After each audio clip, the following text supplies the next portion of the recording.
So, are people good or bad?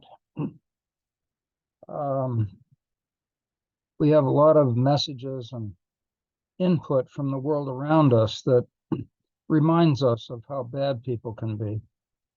And many people talk as if there were two groups of people, one good and one bad, two different tribes.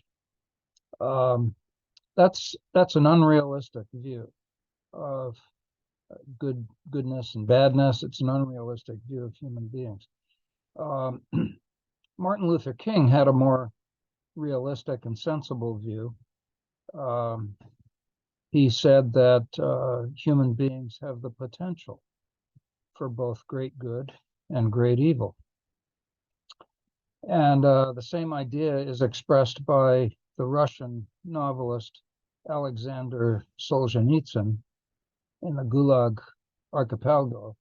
He said that the dividing line between good and evil runs through every human heart. Meaning that there's some good and some evil in all of us. I call that the mixed bag view.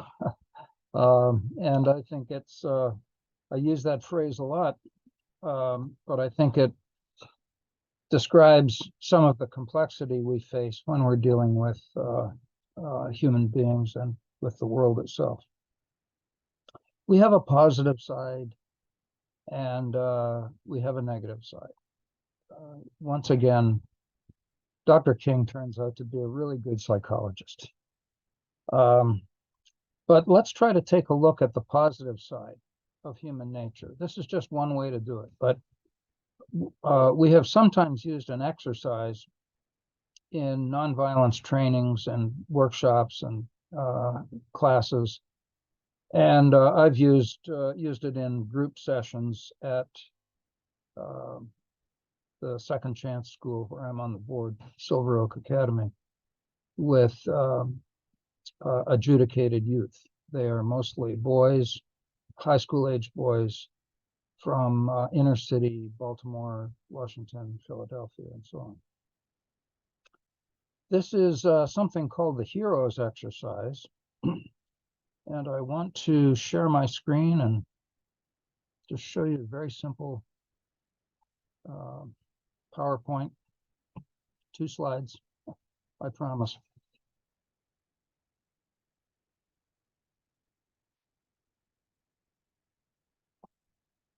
The instructions are this simple.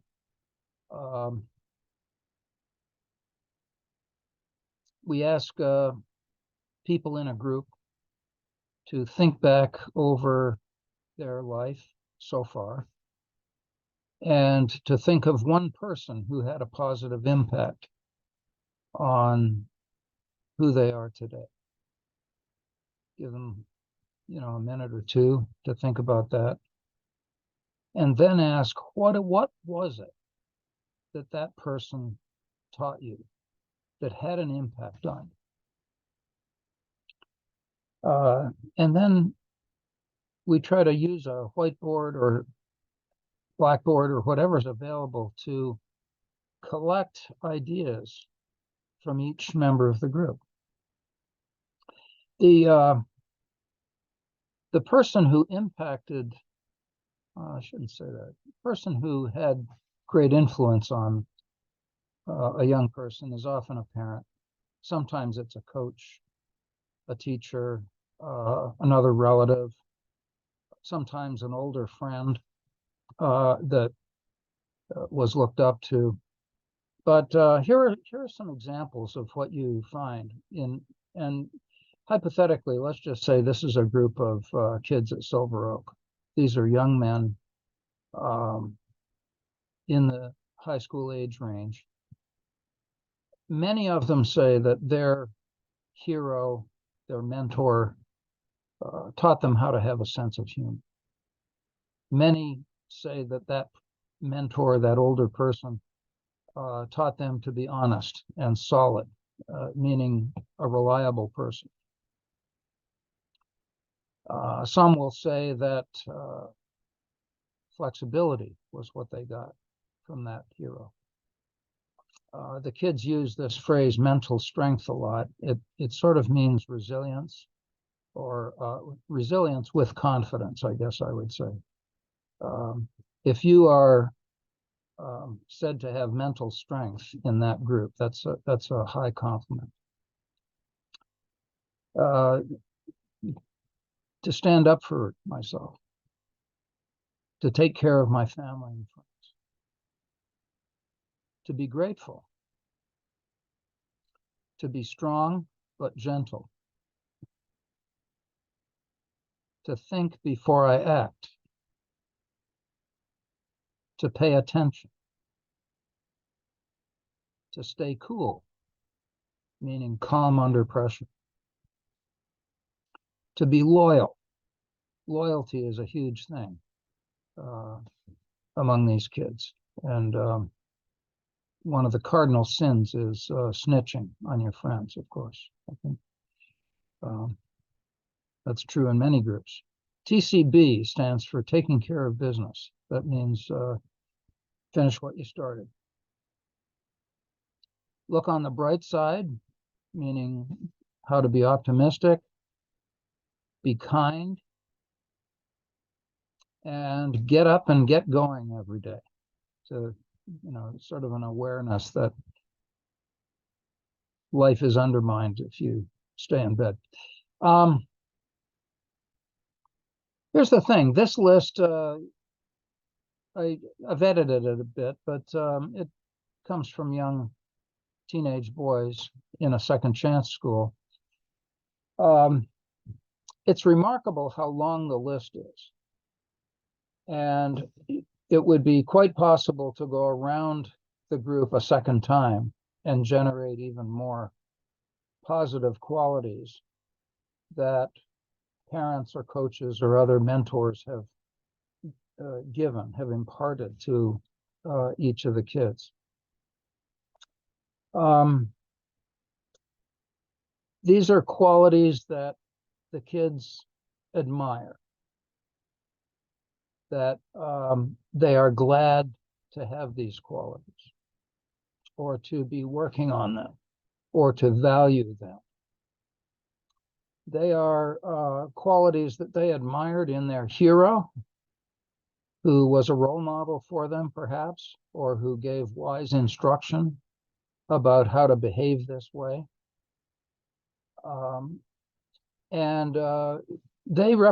This represents kind of a sketch of the positive side of human nature for these young teenagers. Now, here's the remarkable thing. If you do this exercise in an adult prison, rather than a juvenile second chance home, not a juvenile prison, but what's called a residential treatment center here. In an adult prison, you'll get a very similar list.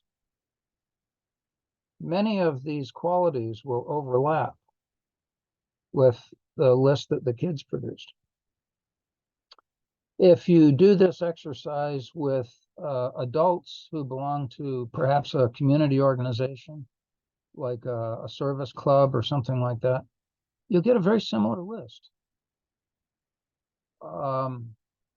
If you happen to be at war with another country and you did this exercise with a group of people in the enemy nation, you would get a similar list. These qualities are widely admired by virtually everyone.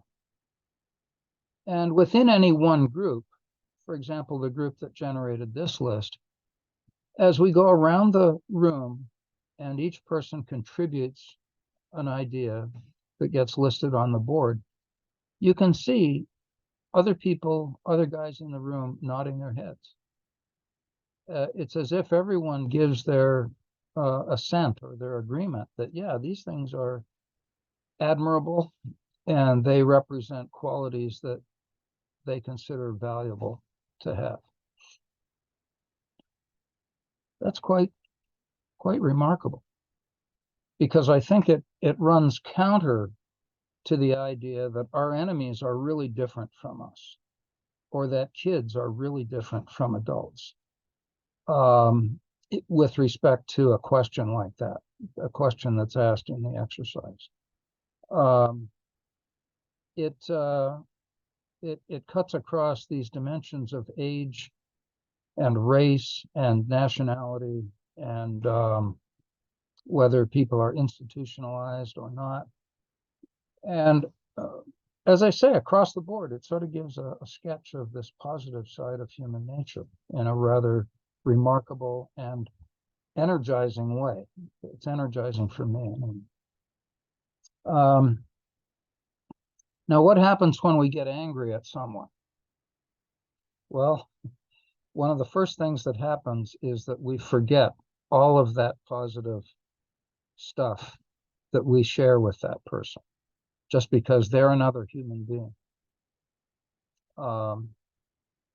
Hypothetically, all of us admire these qualities, these traits that we are grateful to our mentors for. The people that we see around us value very similar things to what we admire. And yet what anger does to us is to drive that commonality away and to sharpen the divisions between us and to make us forget the things that we share in common. So I think a mixed view of human nature is a realistic way to think about who we are as people. Very often in our culture, there's sort of a folk wisdom that the realistic people are the cynical ones, the ones who are always suspicious of others and who never have a kind word to say about anybody. I think that cynical view is unrealistic because it's an illusion created by cognitive glitches that sort of hamper our thinking in lots of ways. And once we start believing in our own cynicism, it becomes a self-fulfilling prophecy. And the cynicism itself leads to interactions with others that are less than they should be. So I've become pretty convinced that it's a mixed view that represents the reality, unsullied by my own cognitive imperfections. So I'm always trying to keep that in mind and develop the little nonviolence skill of reminding myself of that mixed view and reminding myself especially of the positive things I share with other people when I get angry with them. If you have enjoyed this or found it interesting, I hope you'll subscribe to this YouTube channel, Learning Nonviolence. And please like the video. That helps in many ways. And I will see you soon with some more ideas.